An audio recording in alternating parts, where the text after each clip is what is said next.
No, don't worry, you're not diagramming sentences yet. This video goes along with Chapter 2, pages 19 through 25, and we're talking about the first 5 sentence patterns that Rhetorical Grammar, the 6th edition, goes through. Why do we talk about these? Well, it covers about 95% of the sentences in English. We're talking about 4 different verb categories, be verbs. So once students have mastered am, is, was, were, they can actually write 2 different kinds of sentences. Linking verbs provide another pattern, intransitive verbs, and finally transitive verbs. So if you're looking for the most variety, where do you want to focus your energy? Probably, ultimately, on transitive verbs. These patterns do get a little more complicated toward the end, as you'll see.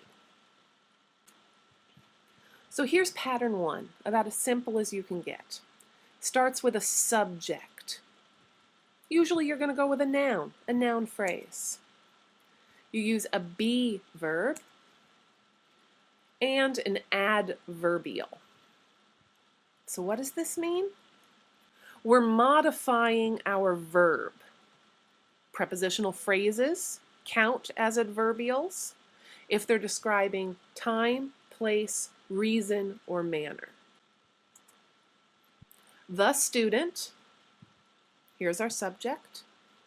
Be verb is where? In her car. Prepositional phrase functioning as an adverbial. Too many people, there we've got our lovely qualifiers with our noun.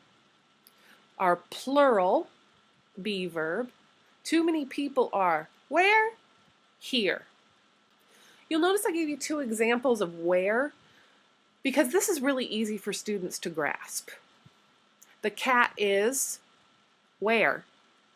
Under the bed? Great! Write that. Then tell me what the cat looks like. Then tell me what the cat is doing under the bed. Pattern 2 has a subject, a be verb, and then a subject complement.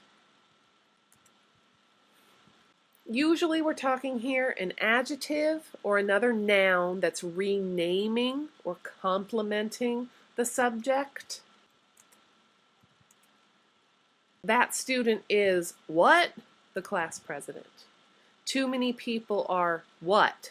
Lazy. My lost book, notice my beautiful noun phrase there, was what? Brand new. So notice in each case it's renaming the subject of the sentence. The student is the class president, people are lazy, the book was brand new. And I frankly find that with patterns 1 and 2, a really good way to teach them is by starting off with a subject, a be verb, and then asking where and what. You've automatically got 2 of the sentences. The cat is where? Under the bed. The cat is what? Scared. Yeah, we're talking really basic sentences here, but you have to start somewhere. So what's the difference between pattern 1 and pattern 2? Let's look at 2 sample sentences.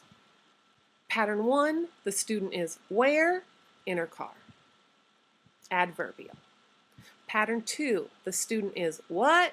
Late. Subject complement. I'm describing a quality of my subject, the student. The difference here is that with pattern 2, I can take my subject complement and bump it up into my noun phrase. I can say the late student. I can't do this with pattern 1. I can't say the in her car student. I mean, I could, but I'd sound kind of silly. So what does this mean about our adverb movability? Shouldn't I be able to move this adverbial prepositional phrase all over my sentence? I can't move it into my noun phrase so easily. I can't make an adverb into an adjective. I can move in her car to the beginning of the sentence. I can say, in her car the student is. Then I sound like Yoda, but I am still grammatically correct. Pattern 3. We have a subject. Ooh, we have a linking verb. And we have a subject complement. So pattern 3 isn't all that different from pattern 2. The only difference is the type of verb. I had a be verb in pattern 2. Now I have a linking verb. Here are linking verbs. Linking verbs include the senses, see, touch, hear, feel, and then these 5 words: become, remain, seem, appear, and prove. Examples: the student seems bright. Too many people sound country. This is a good way to start shifting students into more complex structures. You can jump right into intransitive verbs. But there's a lot you can do with seems. The student seems uneasy, confused, excited. There's a lot of different ways to describe how people sound. The great thing about pattern 3 is there are a lot of ways to complement your subject. So what's the difference between patterns 2 and 3? The quality of our verb. Instead of saying the student is bright, we're saying she seems bright. Too many people are country, too many people sound country. Small differences. Pattern 4. Subject, intransitive verb, the end. Intransitive verbs are basically action verbs. So don't freak out, oh my gosh, is my verb transitive or linked? These are your action verbs. The student crammed. Too many people flunked. Period. So you have a very simple sentence predicate here. Your verb phrase is one word. You might not use pattern 4 in this very simple format, but again, short sentences can be very effective. Most often you're probably going to add different modifiers, adverbials, adjective phrases. The panicked student crammed for the biology test the next day. That allows me to add color, flash, detail, and description to my sentence. But the basic pattern remains the same. Students need to build up an inventory of intransitive verbs. There's thousands of them. This is why we have students study vocabulary and write down lists from their readings and take spelling tests, so they can come up with more nouns and more intransitive verbs to color their sentences. So now what I want to do is take a look at exercise 4 on page 24. We're not going to do it. We're going to look at it. Exercise 4 asks you to identify the boundaries of the sentence units and then identify the pattern numbers. Has 8 questions. Do you think this is valuable? As you're looking at this, don't go, oh dang, it's not valuable, it's hard. Even if it's hard, or you're saying this is really easy, I mean, it's obvious. Do you think it helps you understand grammar? Do you need to be able to label all of the different patterns? Question number 1 says, the bus from Flagstaff arrived at 2 o'clock. What pattern is this? It's pattern 4. What you're looking at right here on the screen. The basic sentence is, the bus arrived. It has an extra prepositional phrase functioning as an adjective. The bus, what bus? From Flagstaff. Arrived when? At 2 o'clock. We have an adverbial prepositional phrase on the end. It's still pattern 4. What about number 7? Our committee meeting is in the library. Well, it has an is verb, so it has to be pattern 1 or pattern 2. In the library.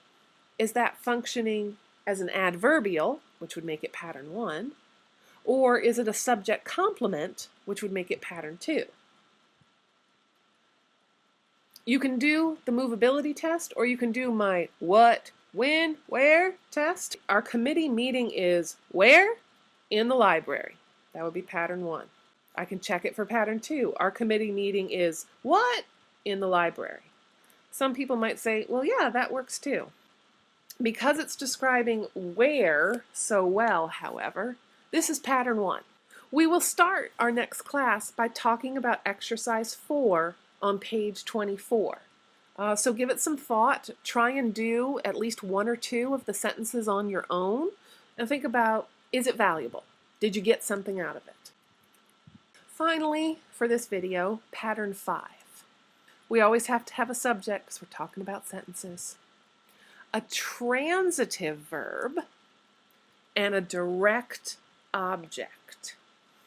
Transitive verbs are still action verbs, but their action is taking place on something else. The action needs a direct object. Basically, what or whom is affected by this verb?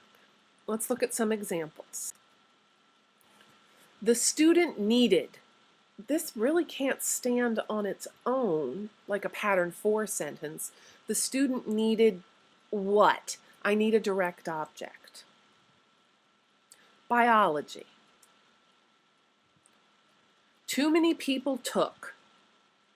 Again, I could end the sentence here, but most people would say, well, they took what? Took whom? That algebra class. So what you see in italics are the direct objects in these sentences. The action of the verb needed what? Biology. Too many people took. Took what? That algebra class. So pattern 5 can be distinguished from pattern 4 by the fact that you need this direct object at the end. Now, some pattern 4s look, feel, sound, smell, taste a lot like pattern 5. At this point, don't worry about it. It does help to be familiar with direct objects. This is terminology that could appear on a certification exam for those of you who are going into education. So here's some practice. This is something I want you to do. I want you to bring it to the next class because you're going to trade it with a friend. Your noun phrase, your subject is my teacher. Go ahead and build a sentence for each of the 5 patterns that have just been covered. The more creative you get, the better. So yes, you can modify your subject with adjectives, with adjectival clauses. You can add prepositional phrases of all sorts. You just need to make sure that each sentence is, at its heart, at its skeleton, a pattern 1, 2, 3, 4, and 5. And we'll talk about whether you found this exercise useful or valuable. Would you inflict it on students? What grade level? Quizlink is in eCourses. Don't forget to complete it at least 30 minutes before class begins because you will find yourself shut out if you wait until the last minute. And I look forward to reading your fascinating teacher sentences.